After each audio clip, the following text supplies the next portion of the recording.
Un bendecido día a Latinoamérica, un abrazo muy fuerte a todos nuestros seguidores del EduPod, que es el podcast educativo de Inven Formación e Investigación. Con ustedes, Leonardo Infante, para seguir acompañando en este proceso de preparación para el Congreso Educativo Internacional.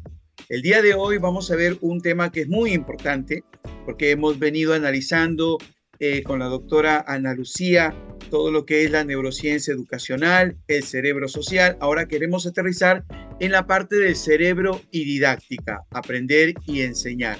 Y nuevamente tenemos el placer y el gusto inmenso de poder contar con la doctora Ana Lucía Campos. Ella es educadora con una amplia experiencia en educación infantil, primaria y superior, además especialista en neurociencia educacional y desarrollo cerebral infantil, máster en neurociencia por la USAL y miembro del Consejo de Asesores de Inven en Estados Unidos. Ana Lucía además es pionera aquí en nuestro país por más de 20 años, referente de la neurociencia educacional y por supuesto mentora en toda Latinoamérica. Ha sido premiada internacionalmente por su contribución a la educación y es fundadora del Instituto Mente, Cerebro y Educación. Muy buenos días, Ana Lucía. Desde Trujillo, un abrazo muy fuerte. ¿Qué tal está Brasil? Cuéntanos, ¿cómo está tu lugar, tu zona? Ay, mi ciudad es un espectáculo porque tienes las 4 estaciones del año en el mismo día. Hoy día, hay días que amanecemos a 11 grados con mucha neblina, luego sale el sol, luego al final del día llueve, o sea, acá tienes de todo, pueden venir a disfrutar de las 4 estaciones en el mismo día. Está bien, excelente. Hablando de didáctica, yo tuve un profesor en Argentina que es el doctor Jorge Steinman, ahora es también amigo personal, y él tenía una definición sobre didáctica que me ha quedado completamente grabada.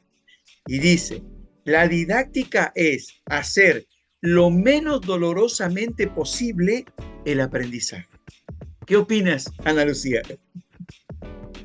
Me encanta porque hay una de las cosas que vamos reflexionando en estos años que estamos implementando la neurociencia educacional en América Latina, es que ¿para qué queremos la neurociencia educacional? ¿Para qué se construyó esta rama?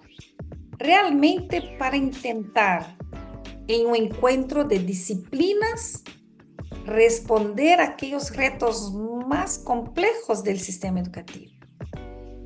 Y enseñar es un reto complejo, aunque algunas teorías que pasaron por el sistema educativo, disculpa la palabra tan fuerte, satanizó la palabra enseñar, ¿no? El constructivismo, por ejemplo, en Argentina, en Brasil, ha movido mucho la autoestima del profesor porque no se supo construir el constructivismo, porque se decía que el profesor no tenía que ser el protagonista, ya no se enseña, es el alumno el protagonista, todo lo que ya sabemos que ha pasado. Tanto es que de constructivismo pasamos al socioconstructivismo porque vimos otros factores que había que cambiar, etc. Entonces, enseñar no es fácil, ¿no? Aprender no es fácil. Pero aprender es una habilidad del cerebro humano desde el vientre materno. Venimos genéticamente programados para aprender. Para aprender todo lo que se refiere a lo académico que está dentro del sistema educativo. El cerebro humano saca recursos internos que ya tiene, así como herramientas que va aprendiendo de los propios profesores. Y esa es para mí una de las grandes bondades de la neurociencia educacional, es que comencemos a entender que la evidencia científica nos va a libertar de algunas de las formas de enseñar que hemos venido haciendo durante tantos años, que a la luz de la investigación vemos lo que acabas de mencionar, vemos que son estrategias demasiado complejas para el cerebro del estudiante. No le facilita al estudiante. No conoce el proceso de neurodesarrollo del estudiante en esta etapa y por eso para él ese aprendizaje se vuelve más doloroso. Me encanta esta frase porque realmente es eso lo que buscamos, ¿no? Y suelo decir que la neurociencia educacional no siempre va a agradar al sistema educativo, ¿no?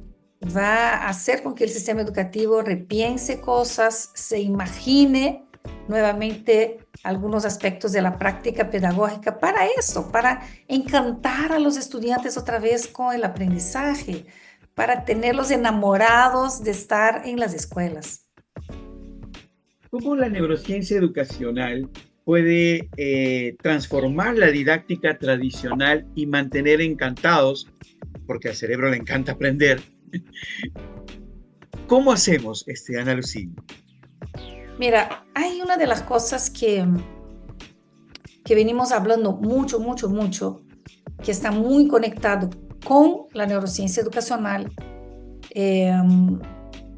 que la neurociencia educacional es parte de esto que se llama la ciencia del aprendizaje. En algunos lugares vas a encontrar también como las ciencias del aprendizaje. ¿Y qué son esas ciencias o qué es esa ciencia del aprendizaje? Es un conjunto sólido de investigaciones que se transformaron en estrategias para el aula. O sea, es un conjunto de investigaciones que fue dando a entender el aprendizaje ya no solo en el laboratorio, como ocurre en el laboratorio, porque muchas de las cosas que hemos entendido sobre el aprendizaje nace dentro de un laboratorio, ¿no? Ustedes se acuerdan de Pavlov. Pavlov no quería ni saber, no estaba buscando entender tanto el aprendizaje, él quería entender el sistema digestivo del perro y acabó entendiendo y dando a conocer a nivel mundial ese tipo de aprendizaje, ¿no? Por estímulo y respuesta. Entonces, muchas de las cosas que hemos estudiado y entendido del aprendizaje se dieron en entornos más controlados, como los laboratorios, ¿no? Y etc.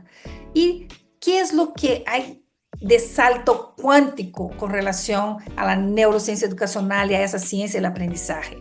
Es entender a todo eso que se ha construido y utilizarlo en un contexto real, formal de aprendizaje dentro de nuestras escuelas.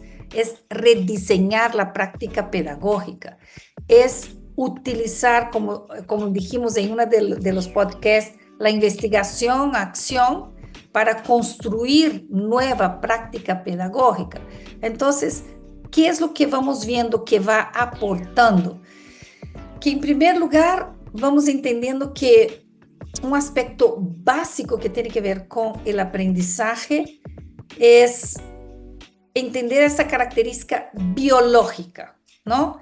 Entender que todos somos capaces de aprender a un cerebro que tiene un trastorno, ¿no? Que en este proceso de aprendizaje hay factores que son claves en ellos y uno de los factores claves es la forma en que el profesor diseña su estrategia y un énfasis muy importante que está haciendo las ciencias del aprendizaje y la neurociencia educacional en sí es lo importante de traer a la práctica pedagógica, al currículo en sí, el aprendizaje socioemocional, traer a las emociones al contexto de aprendizaje.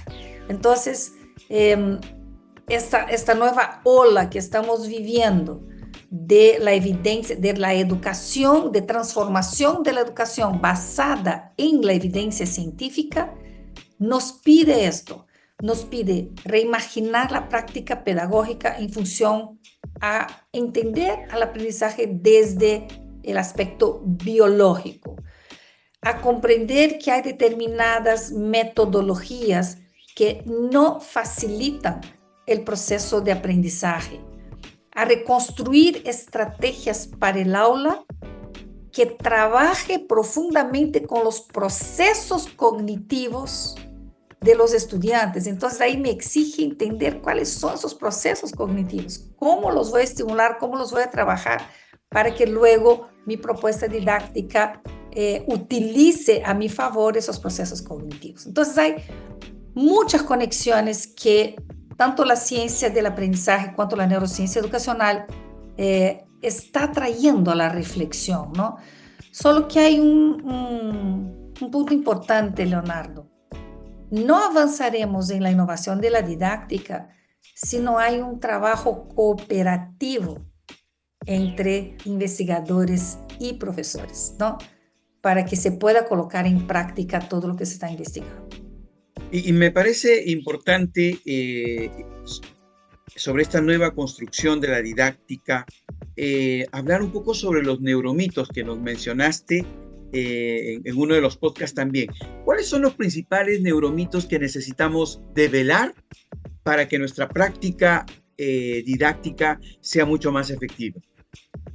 Mira, hay muchos neuromitos dentro del sistema educativo y algunos de ellos incomodan mucho, ¿no?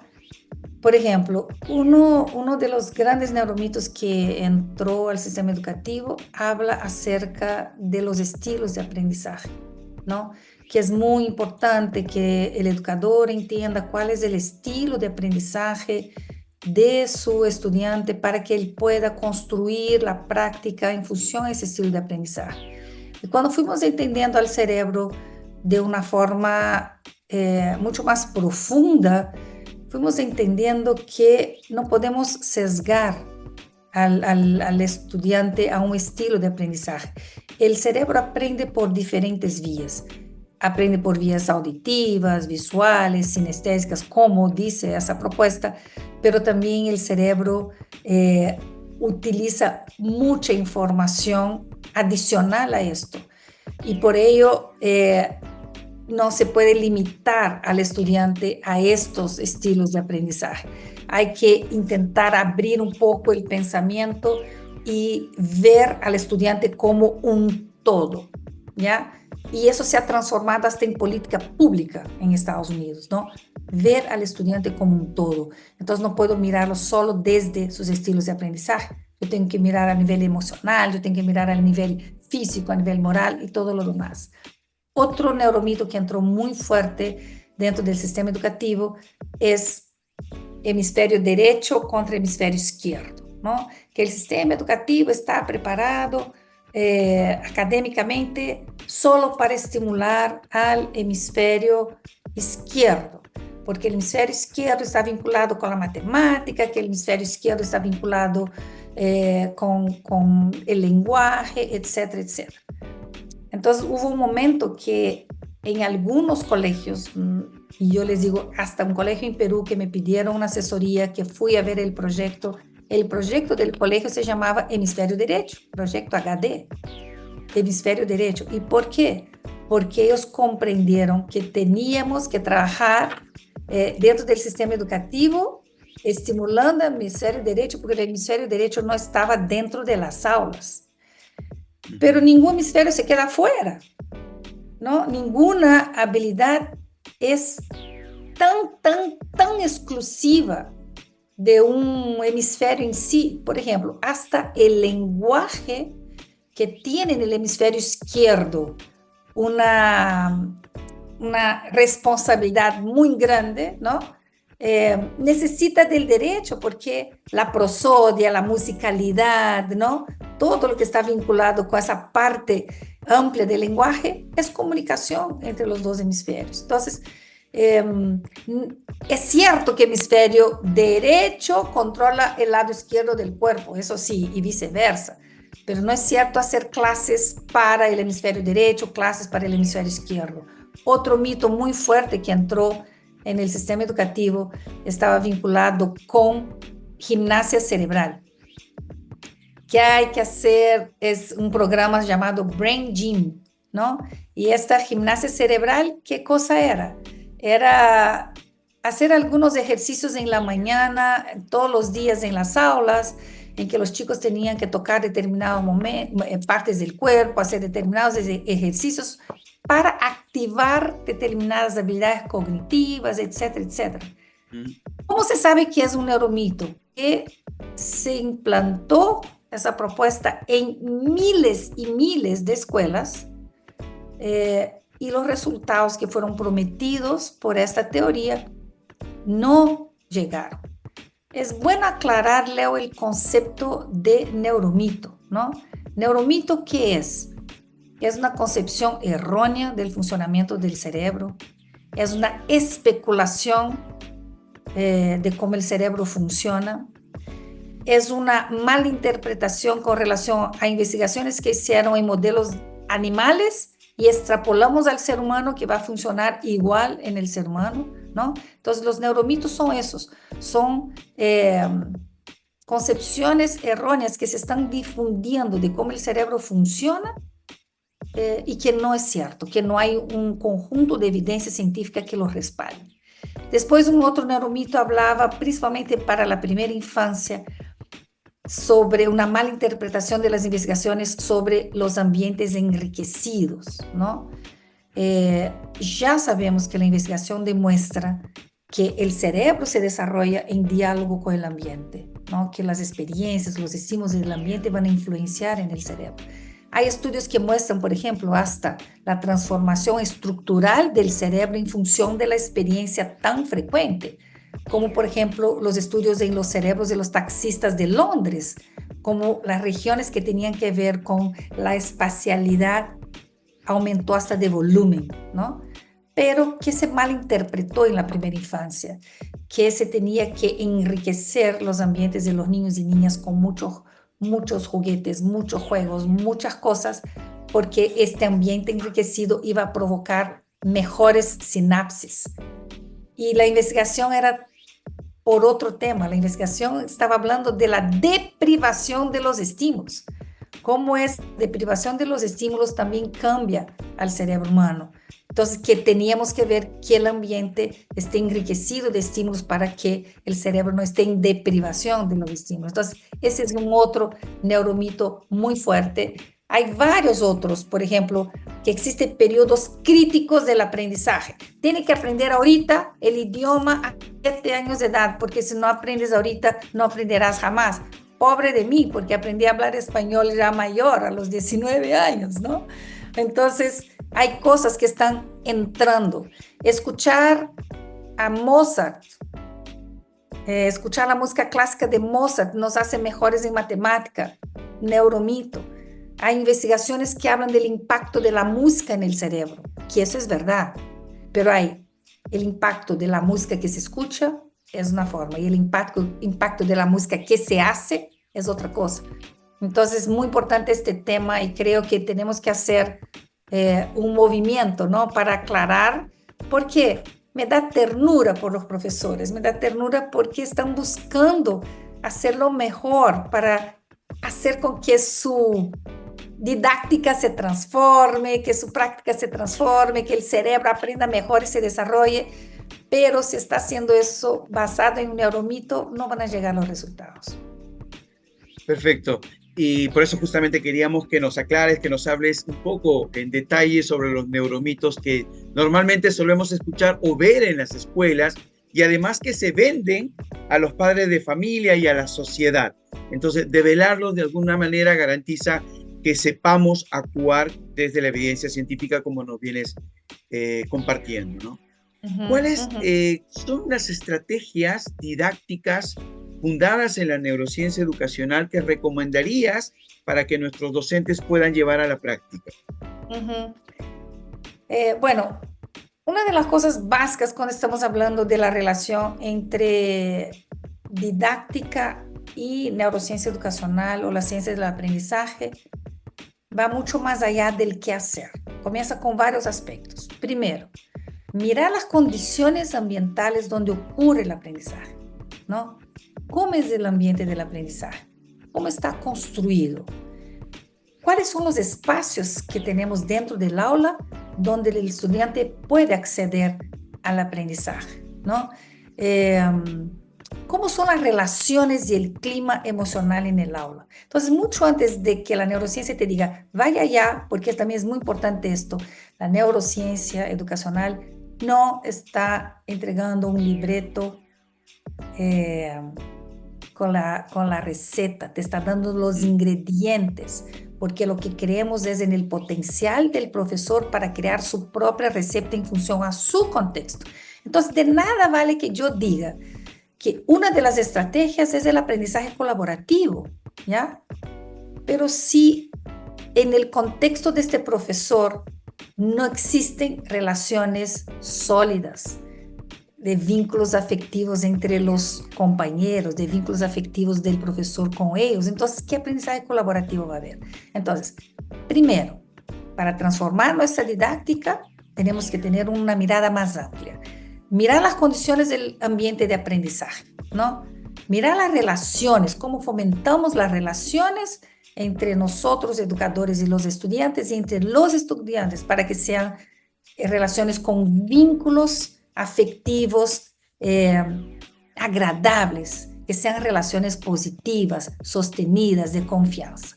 Segundo, observar sus propias formas, sus propias maneras de enseñar antes de la estrategia. Porque de nada vale que yo tenga la mejor estrategia vinculada con la neurociencia, con la evidencia científica, como por ejemplo es la retroalimentación. Esta es una estrategia para cambiar nuestra didáctica, que tiene validez científica. Pero si yo no tengo formas, porque la didáctica no es solamente qué haces, sino cómo lo haces, no sé cómo impartir una instrucción, no sé cómo escuchar, mi lenguaje no verbal como es, la forma en que le doy atención al estudiante, todo esto me va a llevar a un mensaje en la cabeza del estudiante, ¿no? Mi profesor le gusta lo que hace, no le gusta lo que hace, tiene paciencia, no tiene paciencia, se emociona o no se emociona. Mire el ambiente, miro a mí mismo, ¿no? Cómo actúo. Ahí recién comienzo a mirar mis estrategias. ¿Son productivas? Mis estrategias son motivadoras. Mis estrategias están dirigidas a la diferencia individual que tengo, a la neurodiversidad que tengo en el aula. Neurodiversidad no es solamente porque hay un trastorno, ¿no? Y cómo es que estas estrategias promueven una forma de aprender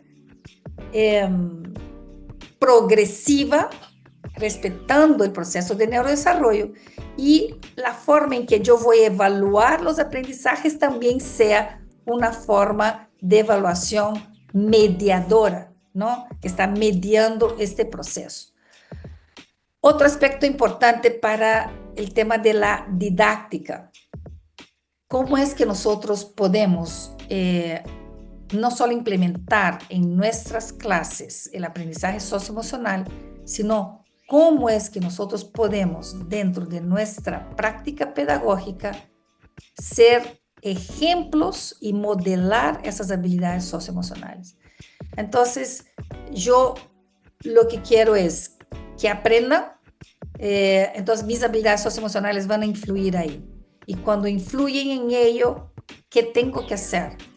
En la forma de enseñar explícitamente, tengo que demostrar mis habilidades socioemocionales, ¿no? Empatía, cognición social, todas las habilidades que tú conoces. Y luego, cuando tú ya haces todo este ejercicio, tienes algunas formas de transformar lo que tú estás proponiendo. Y algunas de esas formas son esas. Entender cuando el cerebro se está preparando para aprender, él utiliza varias herramientas internas. Él utiliza, uno de los procesos cognitivos es la atención. Entonces, él va a ver si esta propuesta le interesa o no, si le pone atención o no. Entonces, dentro de mi metodología, dentro de mi didáctica, de mi estrategia, tengo que atraer ese sistema atencional. Pero el sistema atencional va vinculado con la motivación, con la emoción. Entonces, mi estrategia tiene que ser motivadora. y a la vez el cerebro va a juzgar de alguna forma si la propuesta que me estás trayendo me va a significar de 0 a 10 fácil o difícil de aprender. Entonces, ¿qué hace el cerebro en este momento? Abre los archivos de memoria y ve qué es lo que tengo ahí adentro que me va a ayudar a aprender. Entonces, vamos a la estrategia del profesor, lo que ya se decía. Comience a investigar los conocimientos previos, los saberes previos. ¿De dónde salió eso que todo el mundo ahora trabaja saberes previos? De esas evidencias científicas, que se llama recuperación de conocimiento.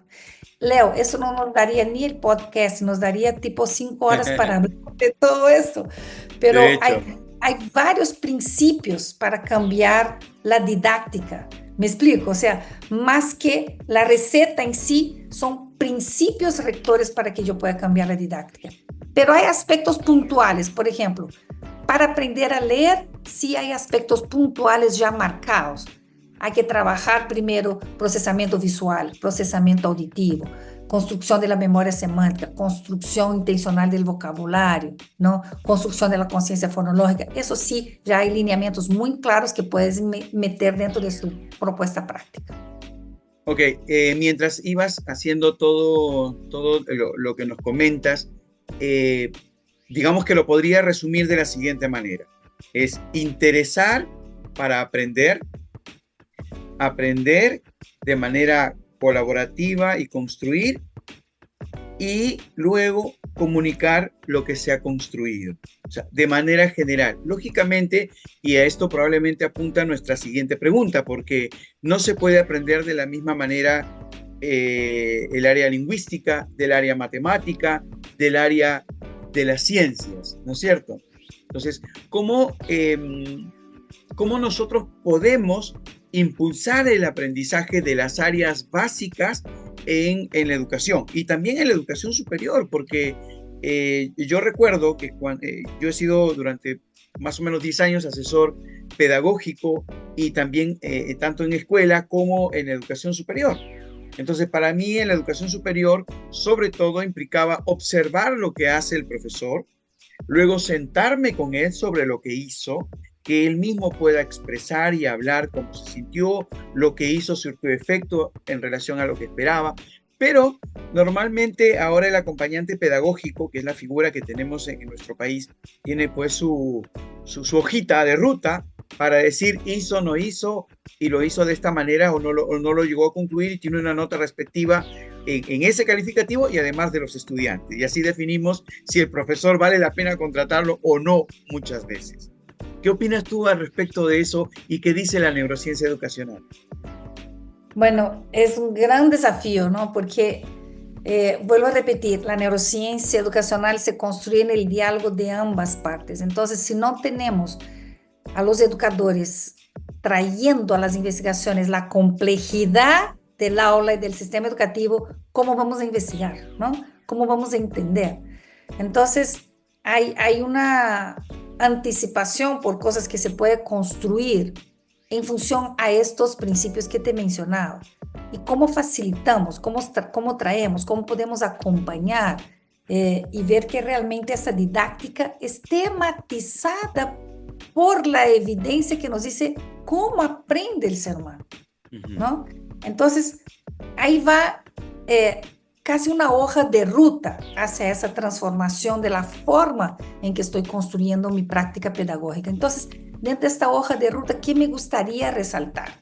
Ya hemos hablado acá que todos tenemos el potencial de aprender, ¿no? Algunos aprenden con mucho más facilidad, tienen un ritmo diferente, otros tienen, o sea, tenemos que entender esos ritmos diferenciados para aprender, pero todos pueden aprender. Ahí es donde vamos a llegar a un principio sólido que la UNESCO está ahorita recalcando, que es personalización del aprendizaje. Entonces, dentro de esta nueva visión de la didáctica, si no personaliza el profesor esa atención al individuo que está aprendiendo, está perdiendo muchas oportunidades. Segundo, que su práctica debe basarse en entender que los estudiantes no vienen vacíos, ¿no? Que los estudiantes traen sus experiencias, traen sus conocimientos, traen sus cargas. Y más aún, Leonardo, la Internet ha entrado fuertísimo en la vida de los estudiantes. Entonces ellos tienen ahorita acceso a mucha más información que teníamos nosotros cuando éramos estudiantes.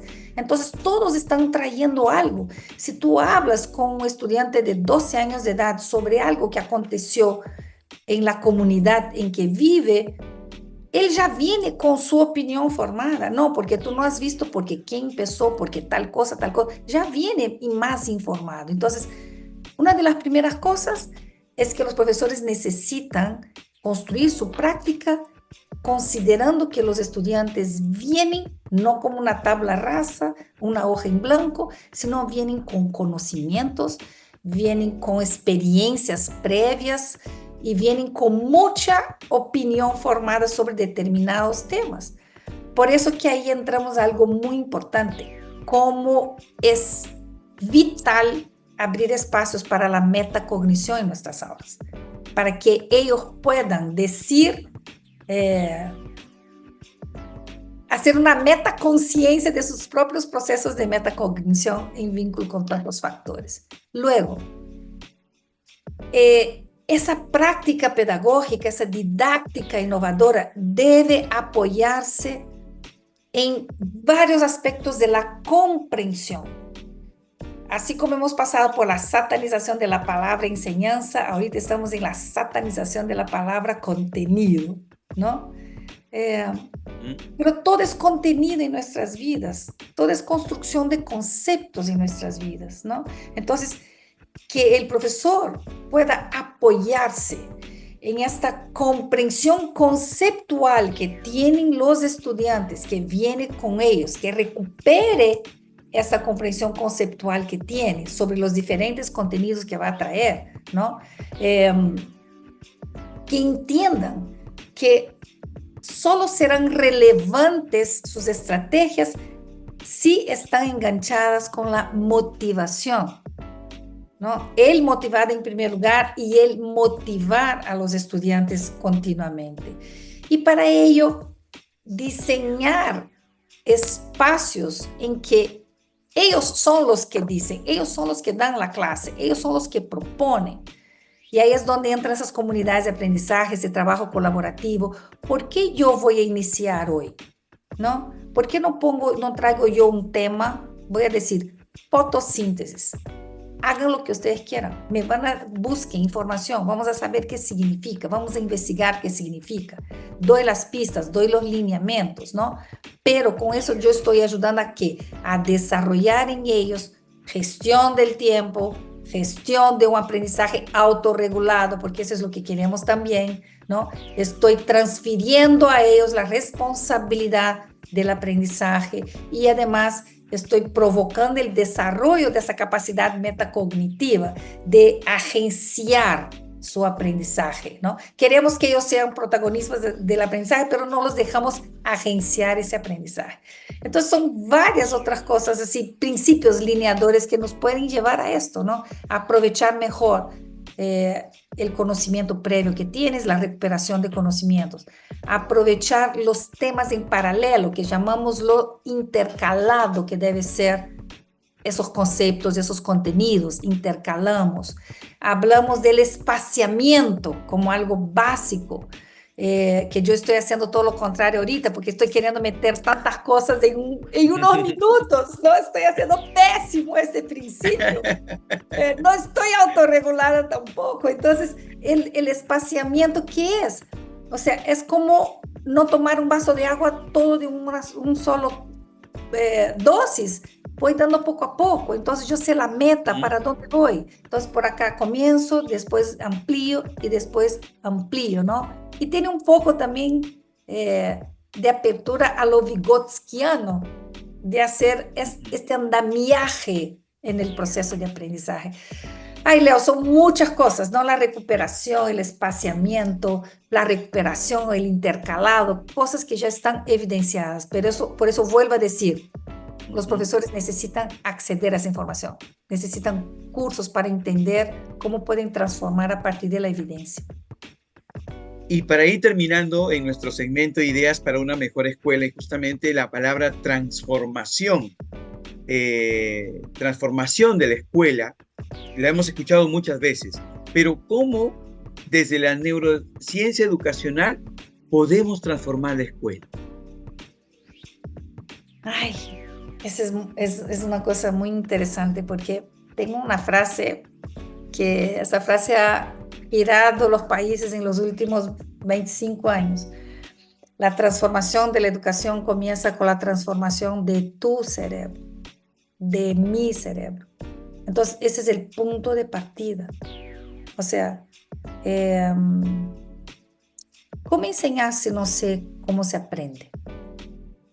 ¿Cómo querer que los chicos hagan algo diferente en relación a su apropiación del aprendizaje si yo estoy haciendo más de lo mismo? Porque, Leo, lamentablemente estamos en el 2024 y aún tenemos profesores pidiendo a los mejores alumnos que les regalen sus cuadernos al final del año, para que el año siguiente tengan el cuaderno como referencia de todo el contenido, todo el seguimiento que hicieron durante el año escolar. Entonces, sí necesito comenzar con esa transformación de la educación basada en la ciencia y en la evidencia desde mi cerebro. Pero hay otros aspectos básicos.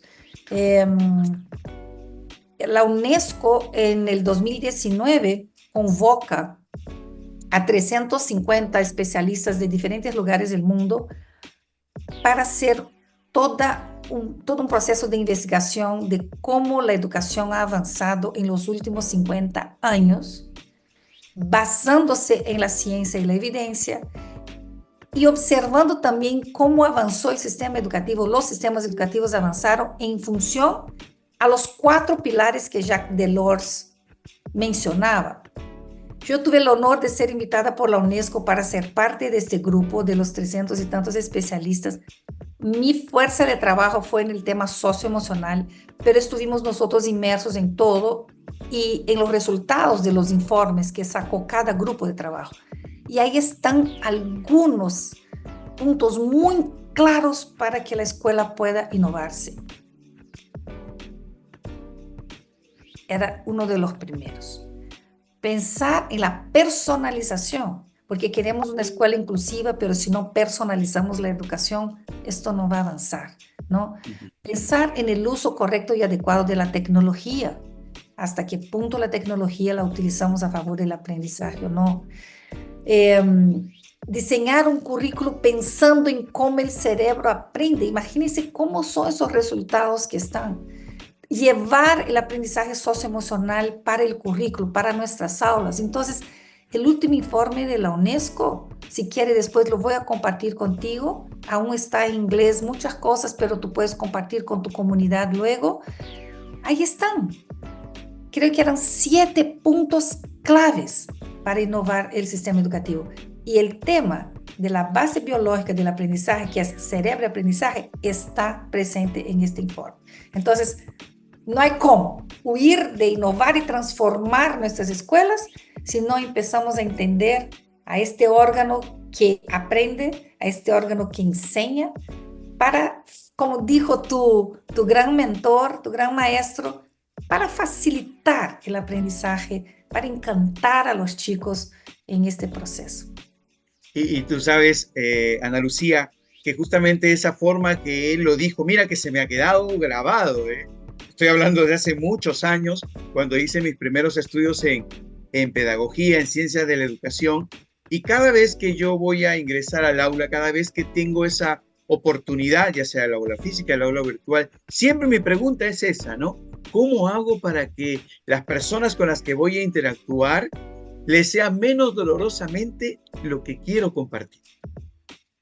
Bien, Ana Lucía, tus últimas apreciaciones del día de hoy de este EduPod, y nos gustaría, por favor, que nos invites a todos al Congreso Educativo Internacional, que estamos ansiosos ya por tenerte con nosotros.